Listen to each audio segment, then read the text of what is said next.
दोस्तों आपने कई सारे कमेंट्स किए थे कि क्या सर अगर हम डीएलएड के बाद ग्रेजुएशन करते हैं तो ऐसे में क्या हम क्लास 6 to 8 के टीचर बनने के लिए एलिजिबल हो पाते हैं या नहीं हो पाते हैं, या फिर हमें ग्रेजुएशन के बाद डीएलएड करना होगा 6 to 8 के टीचर बनने के लिए।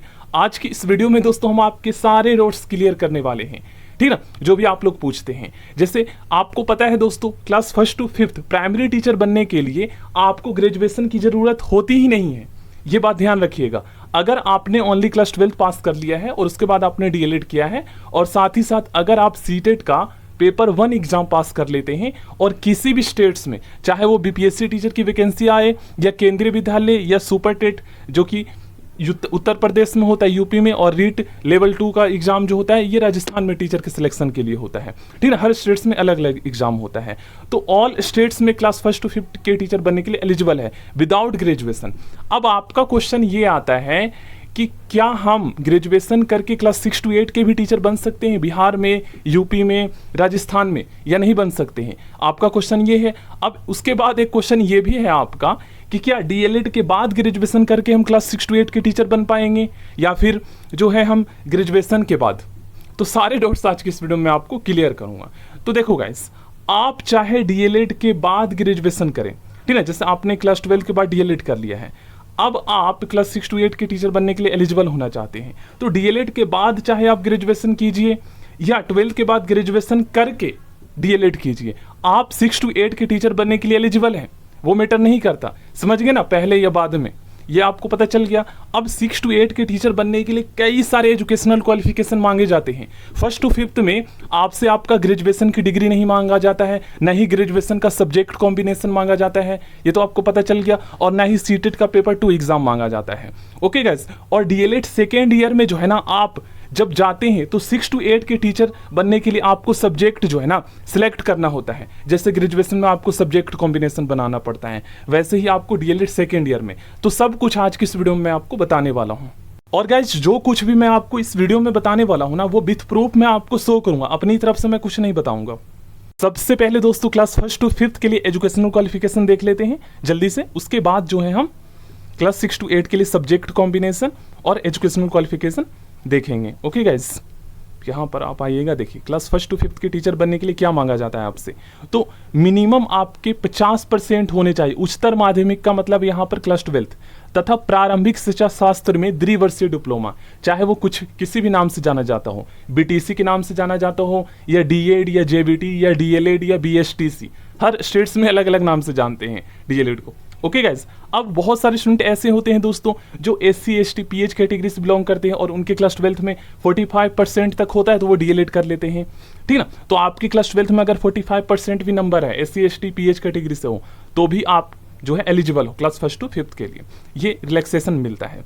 उसके बाद आपने बीएलएड किया, फिर भी आप एलिजिबल हो, ठीक ना, यहाँ पर देख सकते हो। या फिर आपने स्पेशल एजुकेशन में डीएलएड किया, फिर भी आप नॉर्मल डीएलएड के टीचर बनने के लिए एलिजिबल हैं।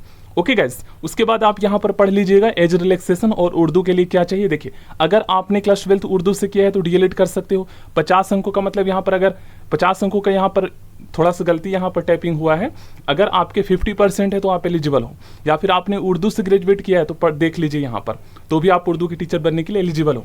ओके गाइस, अब हम चलते हैं क्लास 6 to 8 के लिए। क्लास 6 to 8 के लिए क्या है, देखिए आपको पता है जैसे 9th 10th क्लास 6 to 8 को अपर प्राइमरी कहते हैं, इसे टीजीटी नहीं कहते हैं।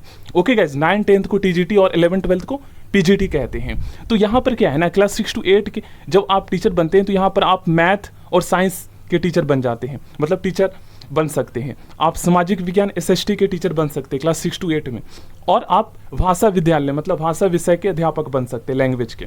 ओके गाइस, तो जब आप डीएलएड सेकेंड ईयर में जाएंगे ना, तो आपको अपने ग्रेजुएशन के अकॉर्डिंग, जैसे आपने ग्रेजुएशन अभी नहीं किया है तो आप सोच रखे हो ना कि मैं ग्रेजुएशन इस विषय में करूंगा, आर्ट्स से करूंगा तो ये सब्जेक्ट लूंगा, तो उसी के अकॉर्डिंग आपको सेकेंड ईयर में, डीएलएड सेकेंड ईयर में सब्जेक्ट चुनना होगा। अब मैथ और साइंस के टीचर वही बन पाएगा जो ग्रेजुएशन अपना साइंस साइड से करेगा, ठीक ना। तो साइंस साइड से वही करेगा जो क्लास 12 साइंस से पास कर रखा है। समझ में आ गया। अब सामाजिक विज्ञान के टीचर बनने के लिए यहाँ पर दोस्तों जो जिन्होंने क्लास 12 जो है ना मतलब वही आप समझ लीजिए कॉमर्स साइड से किया है, ओके, तो वो कॉमर्स का ही विषय ले सकता है ग्रेजुएशन में। ऐसा नहीं है कि कॉमर्स का ले सकता है, वो आर्ट्स का भी विषय ले सकता है। तो अगर आप आर्ट्स के विषय लेते हो तो आपका ज़्यादा बेनिफिट होगा। और ऐसे स्टूडेंट जिन्होंने कॉमर्स से क्लास 12 पास किया है वो आर्ट्स का ही सब्जेक्ट ले, मतलब आर्ट्स ही चुने वहाँ पर, जैसे बीए चुने क्लास ये ग्रेजुएशन में, क्योंकि सब्जेक्ट कॉम्बिनेशन कॉमर्स वालों का नहीं बन पाता है दोस्तों, ठीक ना। तो समझ लीजिए एसएसटी के टीचर आप बन सकते हैं आर्ट साइड वाले। और भाषा विद्यालय में वही, अगर आपने जो है क्लास 12 में किसी भी स्ट्रीम से किया है और ग्रेजुएशन का आपका यहाँ पर सब्जेक्ट मैटर करेगा।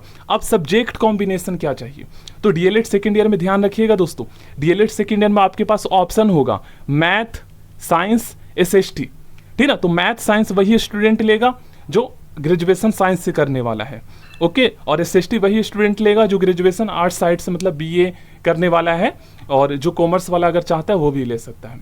समझ में आ गया। और यहाँ पर क्लास 6 to 8 के टीचर बनने के लिए आप देख लीजिए स्नातक और प्रारंभिक शिक्षा शास्त्र में द्विवर्षीय डिप्लोमा, मतलब डीएलएड वाले भी एलिजिबल है। पता चल गया आपको दोस्तों, बीएड वाले भी एलिजिबल है, ओके। यहाँ पर आप लोग देख लीजिए। अब सब्जेक्ट कॉम्बिनेशन जल्दी से मैं आपको शो कर देता हूँ।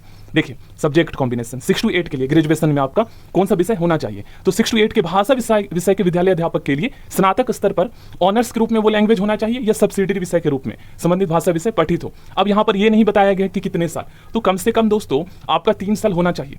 देख लीजिए यहाँ पर 6 to 8 के सामाजिक विज्ञान विषय के विद्यालय अध्यापक के लिए स्नातक स्तर पर जो है इतिहास, हिस्ट्री, ज्योग्राफी, यहाँ पर राजनीतिक शास्त्र वही पॉलिटी, फिलोसफी, इकोनॉमिक्स, यहाँ पर कॉमर्स कह सकते हो, वाणिज्य या फिर बिजनेस स्टडी, मनोविज्ञान यहाँ पर हो जाएगा, साइकोलॉजी, समाजशास्त्र, सोशियोलॉजी, और यहाँ पर होम साइंस में से कोई 2 विषय, मतलब इनमें से कोई 2 विषय आपने अगर स्नातक स्तर पर पढ़ा है 3 साल तो आप एलिजिबल हो। तो सोच समझ के ग्रेजुएशन कीजिएगा। 6 to 8 के गणित, ठीक ना, मैथ एवं साइंस के विद्यालय था, मतलब विषय के टीचर बनने के लिए आपका ग्रेजुएशन क्या होना चाहिए, मैथ, यहाँ पर सांख्यिकी मतलब स्टैटिक्स हो गया, भौतिक, रसायन, जीव विज्ञान, ये वनस्पति या जंतु विज्ञान में से कोई 2 विषय पठित हो। समझ में आ गया गाइस आप लोगों को।